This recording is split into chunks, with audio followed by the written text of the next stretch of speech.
To the channel. और आज तो वैसे मैं निकला था, मेरे कमेंट सेक्शन में भरा हुआ था कि R15 V4 के लिए कोई बेस्ट चार्जर बताओ।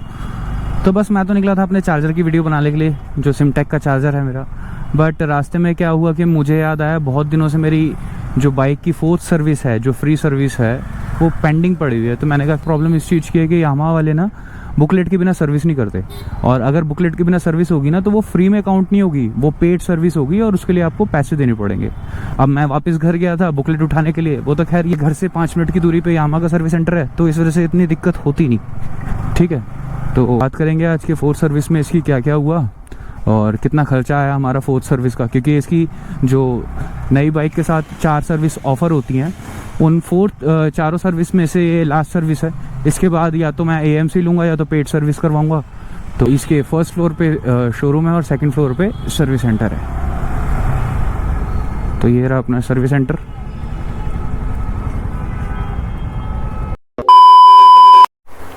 तो हमारी बाइक को सर्विस रैंप पे लगा दिया गया है, और ये जैसे ये बुकलेट है, तो सर्विस कराने के लिए यामाहा में तुम जब भी आओ ये बुकलेट लेके आओ। इस बुकलेट के बिना सर्विस नहीं होगी। पता नहीं क्या चीज़ है, लेकिन जो है कंपनी का अब यही है। और अपनी बाइक सर्विस पे लग चुकी है। ये जो 4थी सर्विस थी इसकी स्टार्ट हो चुकी है। अभी देखते हैं इस बाइक में क्या क्या हो रहा है और कितने रुपए तक का टोटल बिल आता है अपना। हाँ, डिस्क पैड, रियर के जो डिस्क पैड हैं वो चेंज हो रहे हैं। और 5000 बाइक चली थी लेकिन पूरी तरीके से ख़त्म हो चुके हैं। और बाइक हमारी पूरी खुल चुकी है, यहाँ पे नंगी हो चुकी है, टंकी वगैरह सब कुछ हटा दी गई है। और आज की सर्विस हमारी कौन कर रहे हैं? श्याम भाई। इन्होंने लास्ट सर्विस करी थी और लास्ट सर्विस में भी कोई दिक्कत नहीं आई थी, बहुत बढ़िया से रहा था। और ये हैं बाइक के नए डिस्क पैड, देखो पूरे नए हैं, और पुराने वाले पूरी तरीके से ख़त्म हो चुके हैं। देखो पूरे घिस चुके हैं, एकदम ख़त्म हो गए हैं। और ये इसकी लाइंस बता रही है नए हैं। चलो बढ़िया है, कंपनी के पार्ट्स हमेशा बेस्ट रहते हैं। तो मैं तो ये रिकमेंड करता हूँ कि हमेशा कंपनी से ही स्पेयर पार्ट्स डलवाओ। बाहर के जो आफ्टर मार्केट होते हैं हमेशा वो बीच रास्ते में धोखा दे जाएँ, क्या फ़ायदा। तो इस वजह से कंपनी से ही कराए तो बेस्ट रहता है हर चीज़ को ना। और यहाँ पे देखो बाइक का जो हमारी फ्यूल इंजेक्टर है वो क्लीन हो रहा है। अच्छा, ये इसमें से प्रेशर होके जो गंदगी वो निकल रही है, इसमें बारीक बारीक सुराख होते हैं ना। अच्छा, तो वो प्रेशर से खुल जाते हैं। क्या बारीक सुराख होते हैं जो प्रेशर से वो खुल जाते हैं उससे। अच्छा, जो ब्लॉकेज होती है वो हाँ। निकल जाती है सारी की सारी। जी। तो ये जो यूनिट है मेरी बाइक का फ्यूल इंजेक्टर है ये, जी। और ये क्लीन हो रहा है।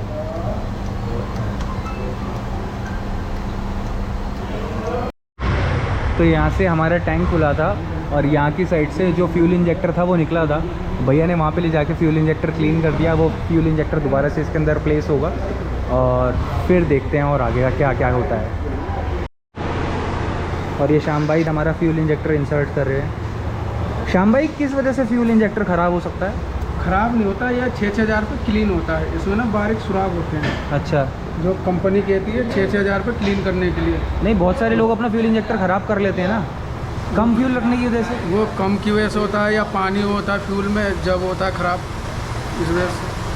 लेकिन 6,000 पे क्लीन होता रहता है तो बढ़िया चलता है। ओके, मतलब 6,000 के आसपास जब गाड़ी चल जाए तो फ्यूल इंजेक्टर को क्लीन करा लेना चाहिए, बाइक की लाइफ के लिए बढ़िया रहता है। नहीं है, अभी चल जाएगा।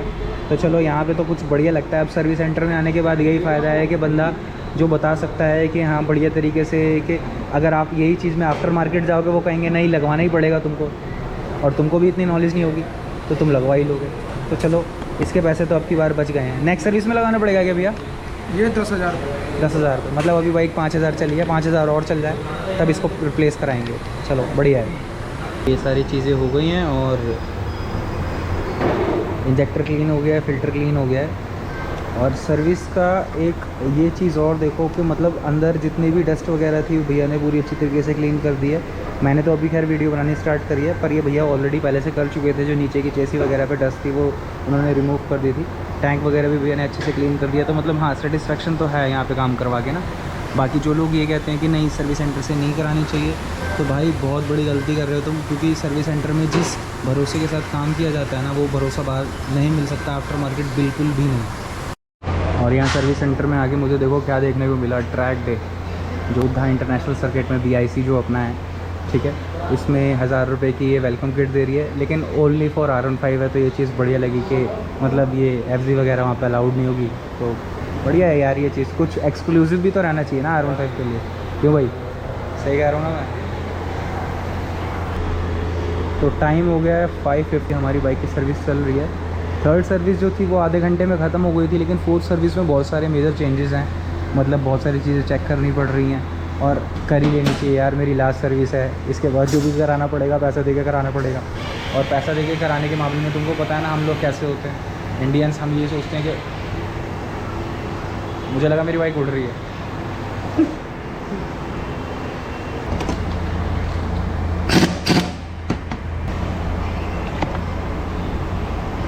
अपना जो फ़िल्टर है वो खुलेगा, है ना भैया? ऑयल फ़िल्टर है, ऑयल फ़िल्टर खुलेगा और इसी जगह नया लगेगा। जी नया लगेगा, इसकी जगह नया। उस तो अलाइनमेंट की ज़रूरत भी नहीं होगी अभी नहीं। ये इसका पुराना ऑयल फ़िल्टर है, ख़राब हो चुका है, मतलब सही है, यूज़ होने की कंडीशन में है, लेकिन नया डलवा ली जाए तो बेस्ट है, क्योंकि इन बाइक्स को पूरा प्रॉपर अच्छे से मेंटेन करके रखा जाए ना तो इनकी लाइफ और ज़्यादा अच्छी होती है। तो अब डलने जा रहा है हमारी बाइक में यामा लूप। ये यामा का खुद का जो ऑयल होता है वो है यामा लूप के नाम से आता है ये, और स्टार्टिंग में बाइक्स में ये डलता है। और देखो क्या शहर की तरह मस्त दिख रहा है।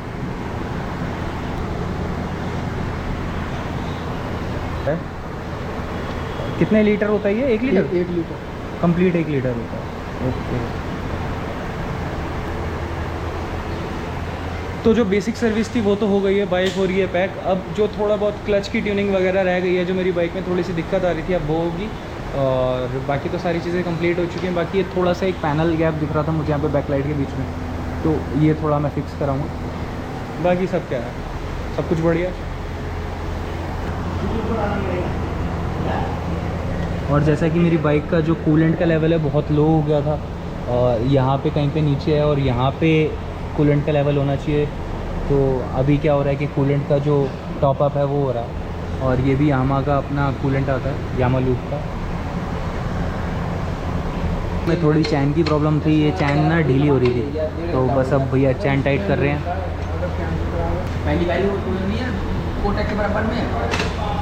की हो रही है चैन क्लीनिंग का प्रोसेस। पहले चैन यहाँ से क्लीन होगी, अब जैसे भैया मैनुअली चैन क्लीन कर रहे हैं। चैन क्लीनिंग के बाद ये ब्रश से क्लीनिंग हो रही है, जो एक्स्ट्रा डर्ट और ये जो फालतू के पार्टिकल्स जो जम जाते हैं चैन के ऊपर, क्योंकि ओपन चैन है तो बहुत सारी डस्ट अपनी तरफ अट्रैक्ट करती है, ऑयल होता है जो, तो इस वजह से ब्रश से क्लीनिंग हो गई। और अब एयर प्रेशर से जो इस पर चिपका हुआ गंद था जो क्लीनर ने निकाल दिया है, उसको निकाल के नीचे फेंका जा रहा है। और अब चैन को ल्यूब करा जा रहा है।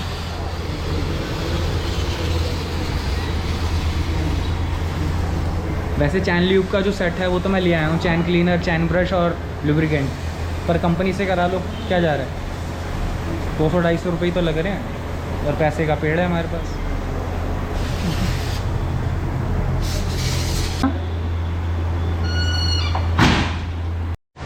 तो शाम भाई ने हमारी बाइक सर्विस कर दी है कंप्लीट तरीके से।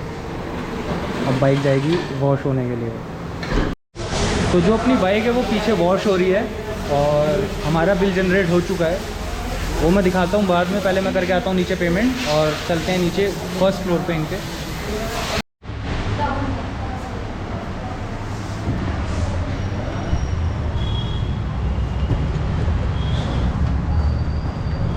तो अपना सर्विस का सारा काम तो हो गया और बहुत अच्छे से सर्विस हुई है। तो मैंने ऊपर की जगह फोल्ड कर दी है, और ये देखो जो हमारा बिल आया है वो है 2458 रुपये का। 2458 रुपये का क्यों आया है, आता तो कम का, लेकिन हमने क्या करा है, ब्रेक पैड चेंज करवाए हैं। ब्रेक पैड आए हैं 995 के, और ये जो इंजन ऑयल आया है ये आया है 530 रुपये का। ऑयल क्लीनर वगैरह जो है 247 का है, और ये जो एंटी रस्ट करके लिखा है ये चैन ल्यूब वगैरह होगा, ये हुआ 120 रुपये का। 18,982 के करीबन कुछ बिल बना है, और जो मतलब एक्स्ट्रा चार्जेस लगे हैं 566 रुपये के आसपास कुछ। बाकी क्या है, बाकी सब बढ़िया है। खैर 24 और 58 रुपये में मेरी जो सर्विस थी वो बढ़िया तरीके से हो गई। मेरे को कोई दिक्कत की बात तो लगी नहीं। और बाइक भी देख सकते हो पूरी चमक रही है। और अब चेक करना है एक बारी कि सर्विस के बाद ये कैसी चलती है, मतलब क्या परफॉर्मेंस आती है इसकी सर्विस के बाद। और इस वाले शोरूम से मैंने करवाया है अभी कंप्लीट तरीके से। अब देखते हैं क्या रिस्पॉन्स आता है बाइक का। और 658 पर बाइक हमको नीचे रिसीविंग में मिल गई है। सर्विस तो पहले ही हो गई थी, बट जो शोरूम के ओनर थे वो मुझे बता रहे थे कि ऐसे ऐसे यामाहा का ट्रैक डे है और सारी R15s जाएंगी, तो आपको भी जाना चाहिए। तो बस वही इससे रिलेटेड ही बात हुई।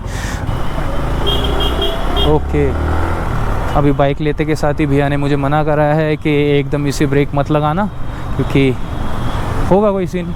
तो अभी अपन लोग ज़्यादा स्पीड में बाइक को चलाएंगे नहीं। और देखते हैं बाइक का चलाने के बाद थोड़ा सा मेरे को जो एक्सेलरेशन है वो स्मूथ लग रहा है। और थोड़ा क्लच में भी वर्क हुआ है, तो क्लच भी बहुत ज़्यादा सॉफ्ट लग रहा है। और क्या है, बस हम एक छोटा सा चक्कर मारेंगे।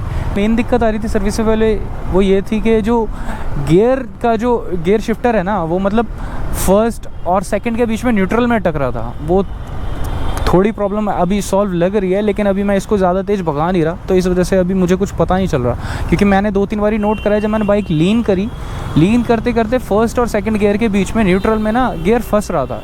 और लीन करते में अगर न्यूट्रल आ जाए तो तुम समझ सकते हो क्या प्रॉब्लम हो सकती है, ठीक है ना। तो खैर अभी तक के लिए इतना ही। अगर ये सर्विसिंग से रिलेटेड वीडियो तुमको अच्छी लगी हो तो प्लीज़ लाइक करके जाना, अगर यहाँ तक देख लिया है तो। कंटेंट अगर समझ आया तो दोस्तों सब्सक्राइब ज़रूर कर देना।